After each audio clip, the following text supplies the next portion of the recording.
যেখানে আল্লাহ তাআলা পবিত্র কোরআনে বলেছেন আর রিজালু কাওয়ামুনা আলান নিসায়, পুরুষ হচ্ছে নারীদের পরিচালক। তো এখানে আল্লাহর এই নির্দেশটা, এটা কোরআনের নির্দেশ, এটা ফরজ। সেই হিসাবে কোনো ইসলামী সংগঠনে নারীরা নেতৃত্বে আসতে পারে না। আর আমরা এটা মেনে নিয়েই আমরা ঈমান এনেছি, এটা মেনে নিয়েই আমরা চলছি।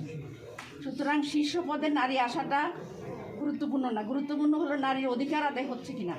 আপনারা দেখছেন বাংলাদেশের গত 54 বছরে 2 জন নারী প্রধানমন্ত্রী দীর্ঘদিন ছিলেন, কিন্তু নারীদের সমস্যার কি সমাধান হয়েছে? নারীদের প্রতি সহিংসতা কি কমেছে? নারীদের অধিকার কি আদায় হয়েছে? তাহলে শুধু নারী শীর্ষ পদে থাকলেই যে একটা কিছু হয়ে যাবে, কথা তো ঠিক না। বরং নারী হোক আর পুরুষ হোক, যিনি মানবিক হবেন এবং মানবিক মর্যাদা দিবেন নারীদের পুরুষদের সবাইকে, আমরা এই ধরনের নেতৃত্ব চাই। এই জন্য শীর্ষ পদে আমরা আসাটা জরুরি মনে করি না।